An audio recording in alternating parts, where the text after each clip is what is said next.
Hi, guys. Welcome to the Baseline. Thanks for joining me again. Hope you guys are all doing well. Today, we're going to be talking about Trump's big, beautiful bill versus Elon's abomination. The truth about your money today, taxes, inflation, all of that stuff. Now, what if I told you the most dangerous threat to your wallet right now isn't the IRS, isn't inflation, and it isn't even Elon Musk calling Trump's new tax bill a disgusting abomination? What if it was you? Yeah, you. More specifically, your lack of financial awareness in a system that's designed to keep you confused while the government racks up trillions in debt and the wealthy scoop up all the assets. So let's change that today, okay? No fluff, no party politics. Let's just get real about money, taxes, power, and why this bill, this feud, and this moment could be the biggest wake-up call of your financial life. So let's dive in, okay? And we want to try to avoid all the drama of Trump and Musk. It's the headline, and it is somewhat the hidden agenda that exists, right? So on one side, we've got Trump, and he's calling his new tax bill a big, beautiful thing, right? Like he's describing, I don't know what, a beachfront property in Mar-a-Lago. That's part of his skill, though, right? He's great at marketing. You have to give him credit on that. Now, on the other side, we've got Elon Musk clapping back, calling it a disgusting abomination. Like someone just served him a gas-powered Tesla or something like that. And the internet, well, they're loving it. Twitter's roasting both of them at the same time. Reddit's turning it into memes, jokes, and YouTube's filled with hot takes about who's winning the beef, who has more to lose, who's going to come out on top, and what kind of divorce is this? It's embarrassing to some extent, right? But let me ask you something real. Are you watching the feud or watching the finances part about this? Because while people are picking sides like it's the presidential Super Bowl, this bill isn't just a political drama. It's about you. It's about your taxes. It's about your cost of living. It's about your future. And the thing that I'd like to convey or try to get you to understand is what's actually going on, because knowing the truth gives you power, especially when the system would rather keep you entertained than educated. So what do you guys think? Am I off so far? Or do you think that we're kind of being distracted? Now, here's the breakdown. And let's break down what this tax bill actually includes, right? So it keeps corporate tax rates low at 21% instead of reverting to 35%. It keeps individual tax rates low across most brackets, right? It preserves the higher standard deduction, I think, right? And it caps itemized deductions. So what's the kicker here? Possibly no taxes on tips, overtime, or Social Security. Okay, that sounds great, right? Until you look a little bit deeper and realize the catch, right? The bill doesn't just cut taxes, it raises the debt ceiling by $5 trillion. And that's a lot to add to already astronomical debt. Now, let me say that again for everybody in the back seats. They are cutting taxes while increasing the spending.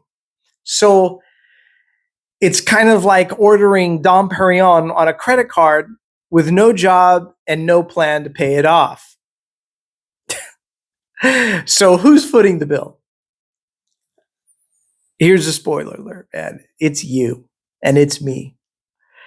Or more specifically, your future you and the future me, with higher prices, bigger debt, burdens, and fewer benefits. So, when December comes around, Merry Christmas. The debt problem, it's something that no one wants to solve. So if we go into it and let's talk about the debt, because this is where the party gets real, right?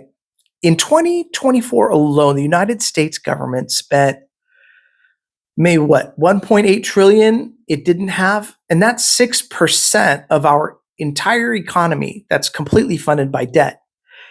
And that's not including the military, that's not AI, that's not even healthcare. That's the fastest growing line item in our budget right now. Interest payments. So in 2025, we're expected to spend what, just under 1 trillion on interest. That's nothing else. That's just interest alone on the debt.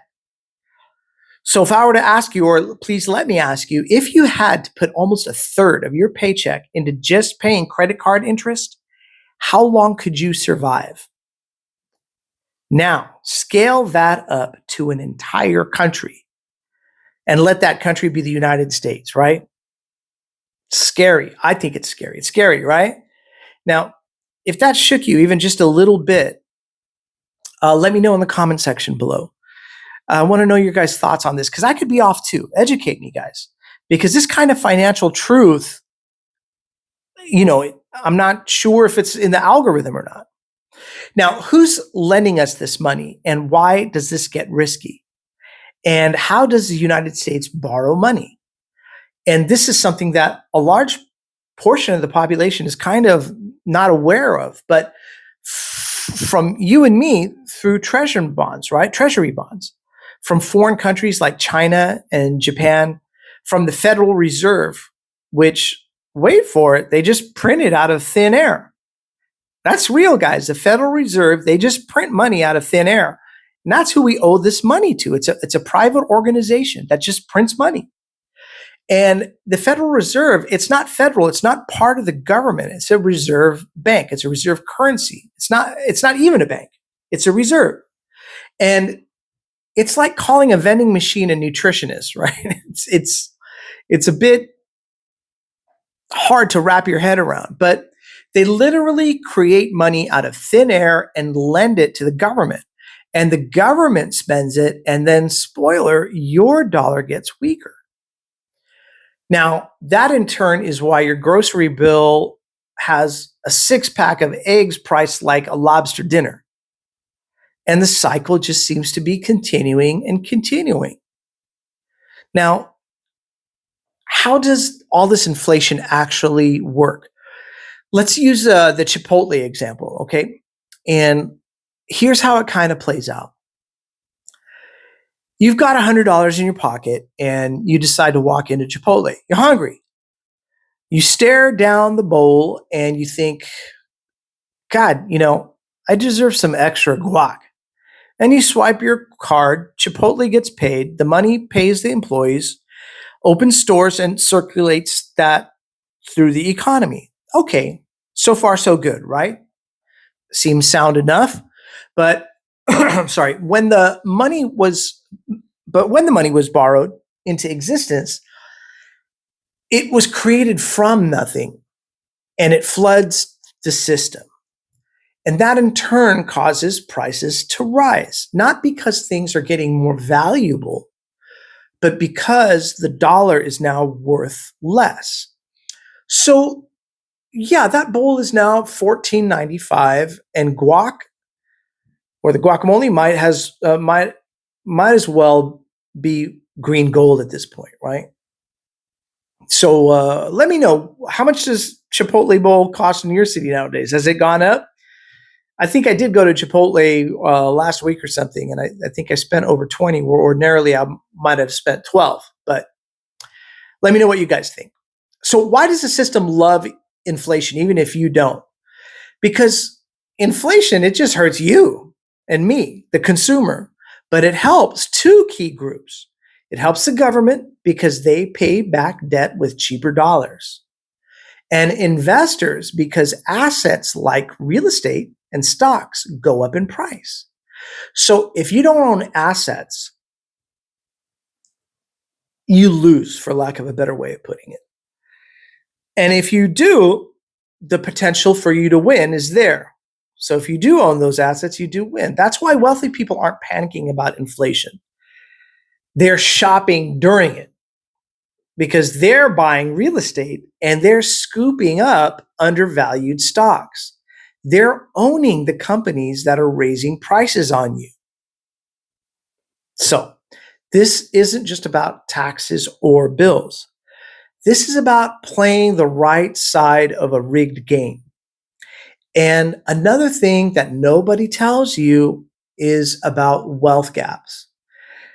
I'm sure at this point, so many of us are aware of it, right? But inflation widens that wealth gap because it turns owners into kings and everyone else into renters of everything.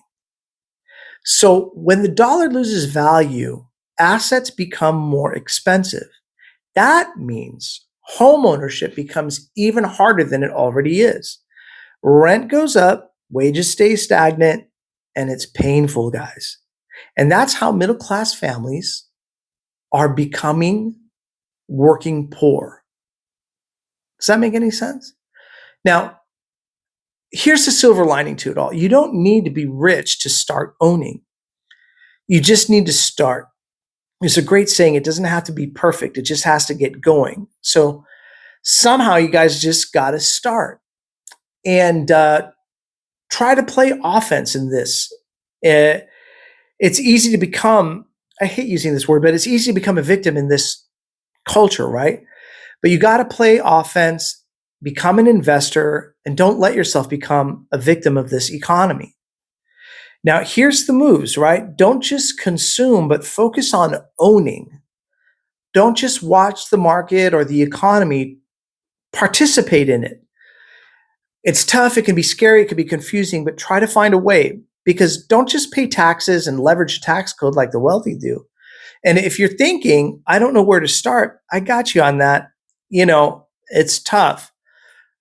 In future videos, I think we're going to have to cover on how to get started and how to get investing. But my goal in this is I don't want to sell anything or any courses to you guys. I want you to enjoy the videos, and in the upcoming videos, we'll definitely put up something about how to get started in terms of investing in stocks or inching forward towards buying some type of real estate. Anywho, guys, thank you so much for watching the baseline. I really appreciate it. And we'll catch you on the next round of the baseline. Okay? Thanks, everybody. Cheers.